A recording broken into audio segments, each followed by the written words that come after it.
So today's video is going to have a little twist to it, right?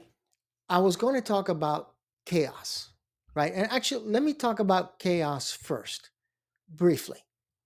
Do you ever go somewhere and like the chaos? Have you ever gone shopping somewhere and if everything is thrown on the floor and you have to pick up everything and where's my toothpaste? Do you like that? I'm going to go with the no on that one, right? Nobody likes chaos. It's not makes maybe for a great movie, right? The Walking Dead, everyone's coming after you, but it's not good in real life. Imagine you go to work and there's chaos every single day. It is exhausting. We love structure. We love organization. Now, I'm going to tell you where the shift is on this in a second, but my chaos video was going to be about the Trump economy, a chaos economy. Do you want a chaos economy? That's why if you look at the prior videos regarding the Trump tariffs, this creates chaos. Other countries are responding. Now we have the Gulf of America. The president of Mexico made a video or presentation or something like that explaining how the country used to look like. So there's threats to Canada. All this creates chaos. It creates instability. It creates insecurity, which creates instability. Now, I have to go back for a second, the old days, very long time ago, when I worked for an immigration attorney. And in 2008, the mortgage foreclosure crisis, we were just hanging out. And I said, this is so stressful. I don't know what tomorrow's going to bring and everything else. And he says, you know who's not stressed out? And who? He goes, my immigration clients. That doesn't make any sense. I'm practicing bankruptcy law, family law. They're freaking out. Why is immigration going to be any different? And his answer was simple. His immigration clients, especially from Latin American countries, are used to political instability. Political instability creates chaos. It creates economics instability. That's important. And so, what I've been talking about the Trump tariffs, I keep saying that be prepared. I hope we all make more money than we can imagine. I hope the economy is the best economy in the world. But based on historically what a tariff is, which is nothing else than a tax, we're going to end up paying for it. It's not going to be the company. It's not going to be the company that imports or exports. It's going to be us. And so I keep referring also back to student loans. I posted, I think, I forgot the numbers, but I posted it on social media how many student loan borrowers have had their debts discharged in the full amount, etc. A lot of people freak out about that, but to be clear, the Public Service Loan Forgiveness Program was signed into law by George W. Bush. So I know they keep blaming Biden for that one, but it's not his baby. He just came in and fixed up the mess. But my friend, my colleague said, these Latin American countries, they're used to a certain president comes in, things are going well, money's coming in, they're spending, someone else comes in, what do? They hold back. And they're just used to that back and forth. It's not something we're used to. But you have this political instability that creates economic instability, which is chaos. And we don't like chaos at the end of the day. I don't care what anybody tells me, you don't like it. Go to work, have your house in chaos. I'm sure you don't like seeing that when things are all out of order. As a matter of fact, leave your house, have family members move in for 5 days, and when they come out, let me know if you're happy with all the chaos they created. Probably not.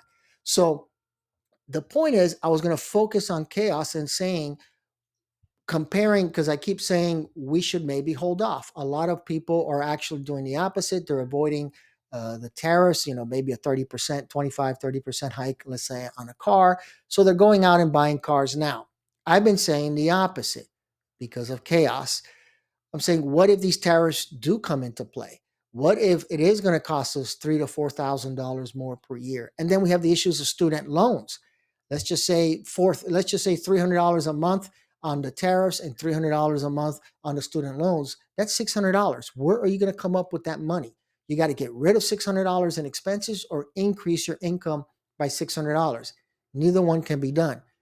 But going with my chaos theory on political instability and economic instability, just coincidentally, I read an article yesterday and I go, is that me? Am I a liberal prepper? Stop and think what I'm saying. Not the doomsday prepper waiting for, we're all going to hell in a handbasket and we got the Walking Dead that are taking over. Not that guy. This guy. there is a term known as a liberal prepper. And so it was just that buying the car now. I read that the other one is with solar panels, and buying solar panels now in case those rebates are gone. Those rebates can be substantial. I think up to 30% you can get from a government incentive on a solar panel. But here's another one I wasn't thinking about: vaccines. What is RFK going to do with COVID vaccines? So people are getting vaccines now. Now, I'm the first one to say I got a vaccine in, what was it, 2021. I got hit hard with COVID in 2020. I took it in 2021, 2022, 2023. Didn't take it in 2024. And I had a brutal, and I posted about that before, brutal COVID hit me this time around in September. Just as I'm getting rid of it, basically a day or two next came the Hurricane Helene, and I had no power for 12 days. So September was not a fun month for me. The whole month was literally gone. If you look at my blog posts or videos, there really aren't any. But I lost the whole month. But hurricane, fine. But the COVID vaccine I didn't take, which I'm going to take now. I hope they don't get rid of that before Trump gets into office. But that's part of being a liberal prepper. These people are saying, let me take the vaccines now and everything else. So now I'm thinking, am I a liberal prepper? Apparently I am. I'm just, when you think of prepper, you think of hoarding and let's get ready for this. But if you're on the liberal side, you're doing it on the complete opposite, like taking vaccines or buying cars. Typically, a doomsday prepper is not going to go buy a car. If anything, they're going to keep the car that they have. But I'm doing the complete opposite. I'm saying maybe we should hold back on the expenses until things stabilize. And by stabilize, this ain't going to happen from one day to the next. I've been clear this takes time. It'll take a year and a half, 2 years for a Trump economy to kick in. By the way, people can say whatever they want, but multiple credible media and economists, including Moody's, has said that Trump is basically inheriting the best economy he possibly could. Remember, this is all post-COVID, where things changed with COVID. But as we transition now, we're 1 week away from President Trump coming in. We know what it was like before, right? Those who forget their history, I condemn to repeat it. I mentioned that the George Santayana quote in another video and blog post, but we haven't, at least I haven't forgotten all the chaos that occurred. The Muslim ban. Think about the chaos. There were people who were trying to come into the country that legitimately were supposed to be in the country. They had family here. They bought tickets, and all of a sudden you created all that chaos. Chaos at the airports, chaos with legal filings, Supreme Court holding hearings on an emergency basis that we all could hear by phone, something that I know of has never happened before. But all that is chaos. And when people see chaos, what do? They retreat. That is instinctual. If you see chaos, if you walk in the street and there's all this chaos and people are running around and going crazy and hitting each other, you're going to jump in the fray? You're going to do the complete opposite. You're going to step back and say, what is going on? Let me check this out before I make my next move, which might be join the fray or go run in the opposite direction. And so that is going to apply to your personal finances as well, because we have to decide, you know, I keep saying, learning about bankruptcy, learning about debt financing, debt restructuring, mortgages, refinance, all those topics that I talk about, it's fine.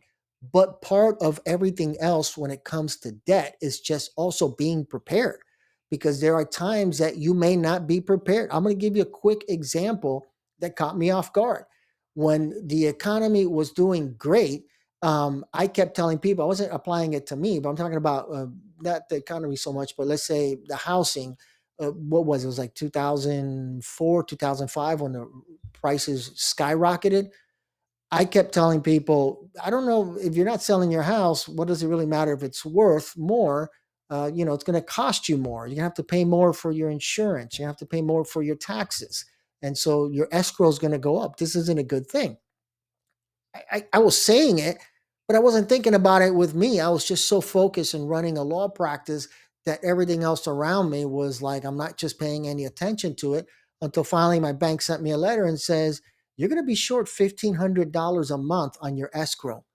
Oh my God, I thought I was going to die and have a heart attack. $1,500 a month?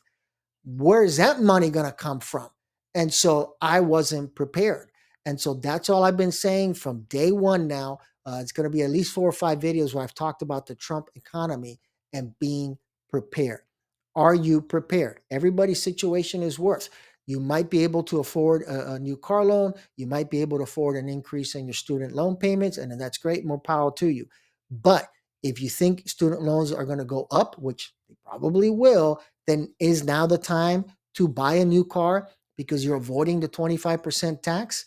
Maybe if you can get rid of, hold on to your car for a while, get rid of it later, fine. But again, it's this chaos and political instability, and even those comparisons to my colleagues' immigration clients where they retreat. And I think it makes sense. Chaos causes us to retreat. You don't want to walk into chaos, you want to walk away from it. And that political instability that we might experience could lead to economic instability. We're seeing it already, right? We're seeing it with the Trump tariffs. Canada's threatening us. Mexico is threatening us. Everybody's threatening us with these tariffs. And again, if those tariffs come in, then I don't know, not only about you, but me. I have got to make more money to compensate for those losses. So just keep that in mind. Not only am I talking about the chaos economy, I'm now thinking I'm a liberal prepper. All right. Let me know your thoughts. Like always, please feel free to like and subscribe my videos. I have fun doing this. I hope everyone's learning along the way. So next week is the inauguration. Let's see what the future holds. There's a lot of insecurity, even with cryptocurrency. They're saying it might go up. Other people are saying it might go down. We don't know. Chaos, retreat, hold back, analyze your situation, and take it from there. All right, everyone. Take care. I hope we have so many riches in a year from now. We don't know what to do, but in case we don't, chaos economy, retract, right? And maybe be a liberal prepper. Take care, everybody.